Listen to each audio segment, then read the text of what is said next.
नमस्कार दोस्तों, स्वागत है आप सभी का हमारे चैनल सूरज हिंदी कहानी में। आज हम बात करने वाले हैं मौत का सौदा। चलिए शुरू करते हैं कहानी। अब बेटी तू रो मत, सब ठीक हो जाएगा, हौसला रख।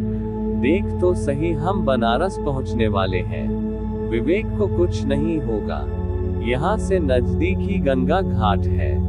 स्वामी जी की बातों पर भरोसा करो, वो हमें यहीं मिल जाएगा। अगर उसके पैर भी पकड़ना पड़ेगा तो मैं पैर पकड़कर अपने साथ चलने को कहूंगा। तू डर मत बेटी, संतोष कुमार अपनी बेटी को समझा रहे थे।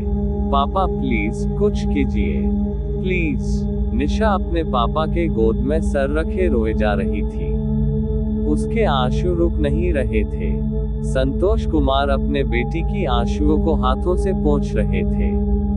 साहब, बनारस का घाट आ गया, अब किधर जाना है? चालक ने संतोष कुमार से पूछा। तुम यही गाड़ी को पार्क करो, मैं आता हूँ, संतोष कुमार ने कहा। वो गाड़ी की गेट खोल के बाहर निकलने लगे। रुकिए पापा, मैं भी आपके साथ चलूंगी। निशा भी गाड़ी से उतरने लगी। तुम यहीं रुको बेटी, तुम्हारा वहां जाना ठीक नहीं। मैं हूं ना, सब संभाल लूंगा, संतोष कुमार ने कहा।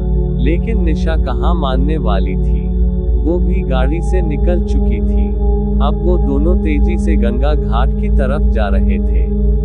थोड़ी दूर जाने पे एक आदमी से संतोष कुमार ने पूछा, भाई ये मणिकर्णिका घाट किधर पड़ेगी? यहाँ से किधर मुड़ना होगा? उद्धरण चिन्ह। आप इधर से सीधे जाओ, ललिता घाट के बगल में जो घाट है वही मणिकर्णिका कहलाता है। लेकिन वहाँ तो मुर्दों को जलाया जाता है, वहाँ क्या काम है भाई जी? उस आदमी ने आश्चर्य होकर पूछा। भाई वहाँ मचेंद्रनाथ से मिलना है, संतोष कुमार बोले।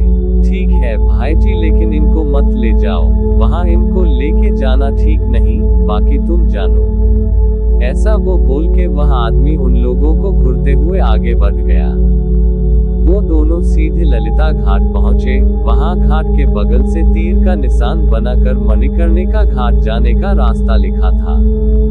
दोनों भागते हुए रास्ते की तरफ दौड़ने लगे।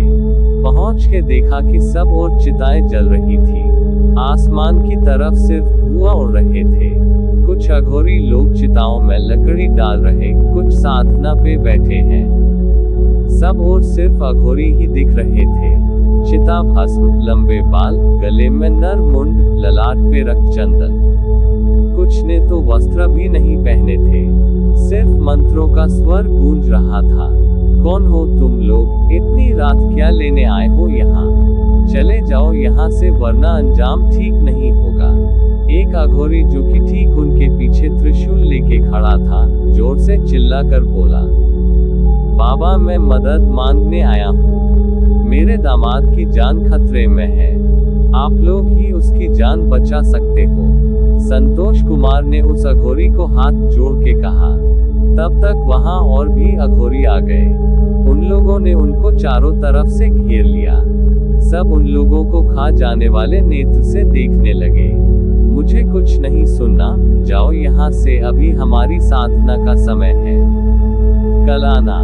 पहले वाले अघोरी ने संतोष कुमार को जोर का धक्का दिया। वो गिर पड़े। निशा ने उनको उठाया। मुझे मचेंद्रनाथ से मिलना है। स्वामी दीनानाथ उपाध्याय शास्त्री ने हमें यहाँ भेजा है। मेरी पति की जान खतरे में है। आप लोग मेरे पिता समान हैं। बेटी को आशीर्वाद दीजिए। निशा अघोरियों की बारी बारी से पैर पकड़कर रोने लगी। उठो बेटी, आओ मेरे साथ, मैं लेके चलता हूँ तुम्हें उसके पास। उनमें से एक अघोरी ने उसे हाथों से उठाकर बोला। बाकी सभी अघोरी भी सब किनारे होकर उसके लिए रास्ता छोड़ दिया। अब वो अघोरी आगे आगे चल रहा था और निशा पीछे पीछे। सबसे आखिरी छोर पे उसने देखा हवन कुंड की ज्वाला जल रही है। एक अघोरी जोर जोर से मंत्र जाप कर रहा। लंबी जटाओं वाला, गले में रुद्राक्षों की माला पहने, शरीर पे काले वस्त्र, ललाट पे रक्त चंदन लगाए हुए मंत्र उच्चारण में लीन है। मच्छेंद्रनाथ, तुमसे कोई मिलने आया है। नेत्र खोलो। बेचारी दुखिया है, बहुत दूर से आस लगा के आई है। इसकी मदद करो। अघोरी ने उससे कहा, मैं किसी की मदद नहीं करता। इसको बोलो जाए यहाँ से। मच्छेंद्रनाथ गुस्से में बोला, ऐसा नहीं कहते, महादेव ने इसे यहाँ भेजा है, ऐसे कैसे चली जाएगी? तुम्हारी साधना खत्म हो जाएगी, लोगों का हमसे भरोसा उठ जाएगा। हट छोड़ो, उठो और इसकी मदद करो। अघोरी ने उसे कहा, अलख निरंजन, क्या काम है तुझे मुझसे? क्या चाहती है तू? मच्छेंद्रनाथ ने निशा से पूछा। स्वामी दीनानाथ ने आपका नाम लिया है, बोले कि आप ही मेरे पति की जान बचा सकते हो। वो लखनऊ में आखिरी सांसें ले रहे हैं। उन्होंने हम लोगों को आपको वहां साथ ले जाने के लिए भेजा है। देर मत कीजिए, आपके पैर पड़ती हूँ। प्लीज चलिए हमारे साथ। स्वामी जी मेरे आदर्श हैं, उनकी बात मैं नहीं काट सकता। चलो, कहाँ चलना है? मच्छेंद्रनाथ त्रिशूल हाथ में लेते हुए बोला। निशा के पीछे पीछे वो चलने लगा। थोड़ी दूर में संतोष कुमार भी मिल गए। उसने भी मच्छेंद्रनाथ के पैर छुए और पीछे पीछे चलने लगा। सबसे आगे आगे मच्छेंद्रनाथ चल रहा था, पीछे निशा और उसके पीछे संतोष कुमार। तीनों गाड़ी के पास पहुंचे। चालक ने गाड़ी स्टार्ट की। मच्छेंद्रनाथ आगे ड्राइवर के बगल में बैठा। पीछे सीट पे बाप बेटी बैठे। थोड़ी ही दूर गए होंगे कि गाड़ी की पीछे वाली टायर की हवा जोर से आवाज करके निकल गई। चालक बोलो, शायद टायर पंचर हो गई है, निकल कर देखता हूँ। मच्छेंद्रनाथ भी बाहर आ गया गाड़ी से। इधर निशा भी देखने को निकल आई। अभी तक निशा ने मच्छेंद्रनाथ का चेहरा तक नहीं देखा था। तभी मच्छेंद्रनाथ जोर जोर से हंसने लगा, फिर बोला, तो ये बात है, जय भैरव, ठीक कर दे। उसने त्रिशूल से टायर को छुआ। टायर पहले जैसा हो गया। ये देखकर चालक भी हैरान हो गया। निशा उसका चेहरा देखना चाहती थी। तभी जोर की बिजली चमकी। उसको मच्छेंद्रनाथ का चेहरा दिख गया। उसको अपनी आंखों पे विश्वास नहीं हो रहा था। उसने मोबाइल का टॉर्च उसके चेहरे पे जला दिया। उसकी आंखें फटी रह गई। आशुतोष, हाँ, यही नाम था उसका। ये आशुतोष ही है। उसको आंखों पे विश्वास नहीं हो रहा था। तब तक मच्छेंद्रनाथ ने अपना चेहरा दूसरी तरफ घुमा लिया। वो आगे की सीट पे बैठ गया। आशुतोष, तुम आशुतोष हो क्या, या मेरी आंखें धोखा खा रही है? निशा ने उससे पूछा। आशुतोष, कौन है? मैं मच्छेंद्रनाथ हूँ। और हाँ, मुझे परेशान मत करो। मच्छेंद्रनाथ ने निशा को आगे वाली सीट से झल्लाकर जवाब दिया। तारांकन तारांकन तारांकन तारांकन तारांकन तारांकन तारांकन तारांकन। अगला अंक शीघ्र प्रकाशित होगा। तारांकन तारांकन तारांकन तारांकन तारांकन तारांकन तारांकन तारांकन तारांकन। आप लोगों का प्यार ही मेरी लेखन की प्रेरणा है, कृपया आशीर्वाद बनाए रखें। तारांकन तारांकन तारांकन। आशुतोष, तुम आशुतोष हो क्या, या मेरी आंखें धोखा खा रही है? निशा ने उससे पूछा। आशुतोष, कौन है? मैं मच्छेंद्रनाथ हूँ। और हाँ, मुझे परेशान मत करो। मच्छेंद्रनाथ ने निशा को आगे वाली सीट से झल्लाकर जवाब दिया। क्या पागलपन है ये निशा? कौन आशुतोष? क्या अनाप शनाप बोल रही हो तुम? संतोष कुमार ने गुस्सा होकर निशा को जोर से डांटा। पापा, पापा, ये वही है जिसे आपने कॉलेज से बाहर करवाया था।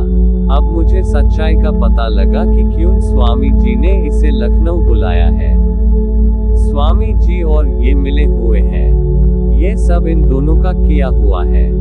ये मेरी मांग उजाड़कर अपना बदला पूरा करना चाहता है। पापा, आप पुलिस को बुलाओ और इसको गिरफ्तार करवाओ। निशा जोर से चीख के बोली। ए गाड़ी रोक, रोक गाड़ी, मुझे यहीं उतार दे। मच्छेंद्रनाथ ने चालक के गले पे अपना त्रिशूल अड़ा के बोला। चालक ने डर से तुरंत गाड़ी का ब्रेक लगाया और बीच जंगल में ही गाड़ी रोक दी। रात के 12 बज रहे थे। पूरा सड़क वीरान था। चारों ओर से सियारों के रुदन रुक रुक के सुनाई दे रही थी, जो कि जंगल की खामोशी को तोड़ रहे थे। मचेंद्रनाथ गाड़ी का गेट खोल के बाहर निकल गया। निशा, तुम पागल हो गई हो? स्वामी जी ने तुम्हें अपने गोद में खिलाया है। वो हमारे कुल पुरोहित हैं, उन्होंने हमारे परिवार का हर दुख सुख में साथ दिया है। उनके बारे में ऐसा बोलने की हिम्मत कैसे हुई तुम्हारी? सब मेरे लाड़ प्यार के कारण हुआ है। संतोष कुमार उसके ऊपर झल्ला कर बोले। इधर मचेंद्रनाथ तब तक जंगल की ओर तेज कदमों से बढ़ा जा रहा था। संतोष कुमार को मचेंद्रनाथ को रोकना था, वरना सब किए कराए पर पानी फिर जाता। संतोष कुमार ने गाड़ी के गेट को हाथ से धक्का दिया ताकि वो बाहर निकल सके, लेकिन गेट नहीं खुला।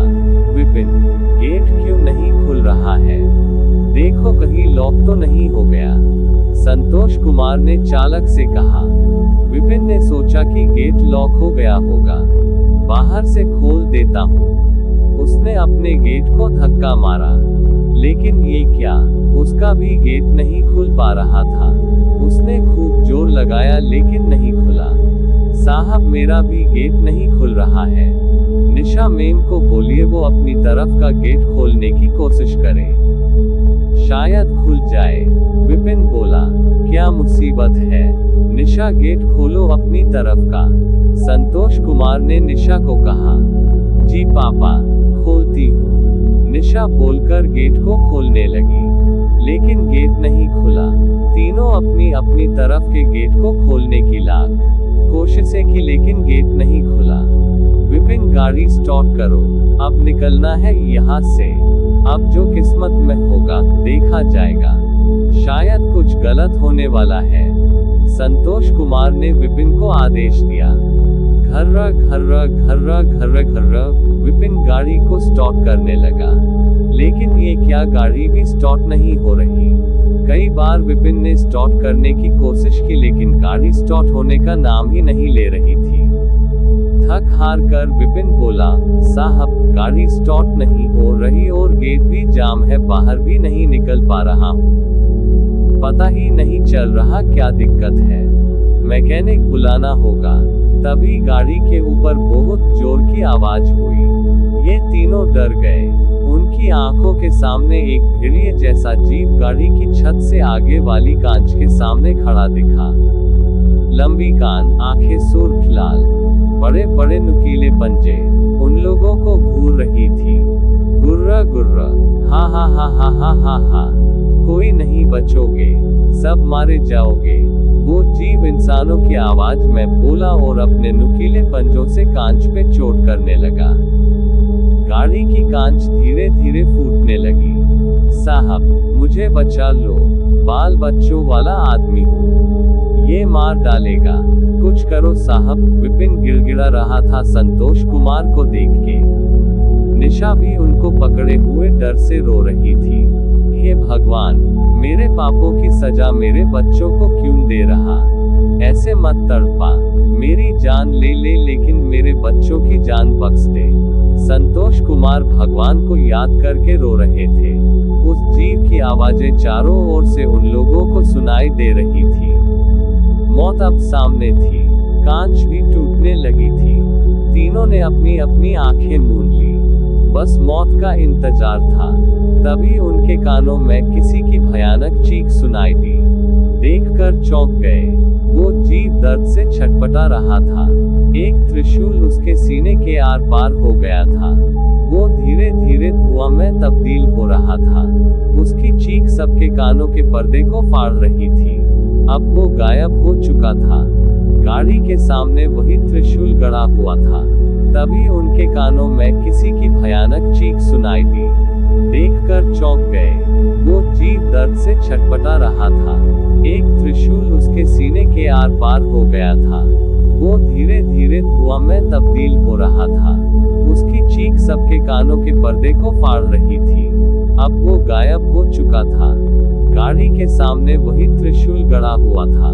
इधर उन लोगों के आंखों के सामने गेट की लॉक खुद ब खुद कट की आवाज करते हुए एक और सरक रही है।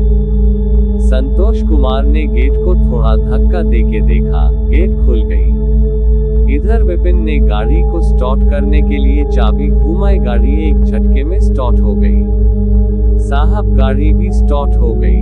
अब जल्दी से यहाँ से निकलते हैं वरना फिर कोई मुसीबत सामने आ जाएगी। विपिन ने संतोष कुमार से कहा, बाबा ने हमारी जान बचाई है, अब मुझे पक्का यकीन हो गया कि मेरे दामाद की जान भी वो ही बचा सकते हैं। मुझे उन्हें खोजना होगा, उनसे माफी मांगनी होगी, उन्हें लिए बगैर मैं नहीं जाने वाला विपिन, मैं उन्हें अपने साथ लेके आता हूँ। संतोष कुमार ने गाड़ी की गेट को खोलते हुए विपिन से कहा, जय काल भैरव, जय सदाशिव, जय रुद्र। मचेंद्रनाथ जमीन से अपनी त्रिशूल को एक झटके में निकालकर अपनी हाथों में भर लिया, फिर तेज कदमों से आगे की ओर चलने लगा। संतोष कुमार उसके पीछे तेजी से भागे। बाबा, हमारी बेटी से भूल हो गई, आपको अनाप शनाप बोल दी, उसकी ओर से मैं माफी मांगता हूँ। ऐसे हम लोगों को छोड़कर मत जाए, थोड़ी दया दृष्टि हम पे कीजिए, आप हम लोगों के साथ चलिए। संतोष कुमार दोनों हाथ जोड़ते हुए उससे बोले, देखो, मैं अब तुम्हारी मदद नहीं कर सकता, तुम्हारा किया हुआ है तुम ही संभालो, मुझे जाने दो। मचेंद्रनाथ ने उससे कहा और आगे बढ़ने लगा। रुकिए, मेरी गलती की सजा मेरे पति को मत दीजिए, मैं आपसे हाथ जोड़कर माफी मांगती हूँ, प्लीज हमारी मदद कीजिए। निशा ने पीछे से मचेंद्रनाथ को आवाज लगाई। मचेंद्रनाथ वापस आके गाड़ी की आगे वाली सीट पे चुपचाप बैठ गया। विपिन ने गाड़ी को स्टार्ट करके आगे की ओर बढ़ा दिया। गाड़ी तेज गति से लखनऊ की ओर बढ़ रही थी। निशा पीछे से मचेंद्रनाथ को देखे जा रही थी। उसका दिमाग उसे समझा रहा था कि ये आशुतोष नहीं हो सकता है, क्योंकि वो तो एक नंबर का फट्टू था। कॉलेज में सब लड़के कितना उसको छेड़ते थे, वो डर के मारे उन लोगों से छुपते फिरता था। खिलौने वाले सांप को देख के अपने रूम में रात भर छुपा रहने वाला लड़का ये नहीं हो सकता। कहाँ ये अघोरी और कहाँ वो डरपोक। उसके दिमाग में अतीत की घटनाएं याद आने लगी। उसकी लखनऊ यूनिवर्सिटी में भी 0.0 प्रथम वर्ष में दाखिला हुआ था। कॉलेज का पहला दिन था। वो खूब सज धज के कॉलेज पहुंची। जब उसने कक्षा में प्रवेश किया तो सारे लड़के उसे ही घूर रहे थे। हर कोई उससे दोस्ती करना चाहता था। हेलो, यहाँ सीट खाली है, तुम बैठ सकती हो, एक लड़की ने उसे आवाज दी। वो सीधे उसके पास पहुंची और उसकी बगल वाली सीट पे बैग रखते हुए अपना परिचय दिया। Hello, I am Nisha, your name please. Avantika is my name dear. Avantika ने अपना परिचय दिया। फिर दोनों एक दूसरे से बात कर ही रहे थे, तभी प्रोफेसर गुप्ता ने प्रवेश किया। पहले खुद का परिचय दिया, फिर सबको अपना अपना परिचय देने को कहा। अभी सबका परिचय चल ही रहा था, तभी गुप्ता जी को किसी ने गेट के सामने से आवाज दी, मे आई कम इन सर। पहला दिन है तुम्हारा और इतना लेट। आज माफ करता हूँ लेकिन मुझे लेट पसंद नहीं। गुप्ता जी ने उस लड़के को इशारे से अंदर आने को कहा। सब उसको ही घूर रहे थे। मैले कपड़े, फटी हुई चप्पल और हाथ एक झोला लिए हुए उसने क्लासरूम में प्रवेश किया। वो सीट देख के बैठना चाहता था, लेकिन जिधर जाता लड़के खाली सीट पे कुछ डाल के कहते कि आगे जाओ। गुप्ता जी ये सब देख रहे थे।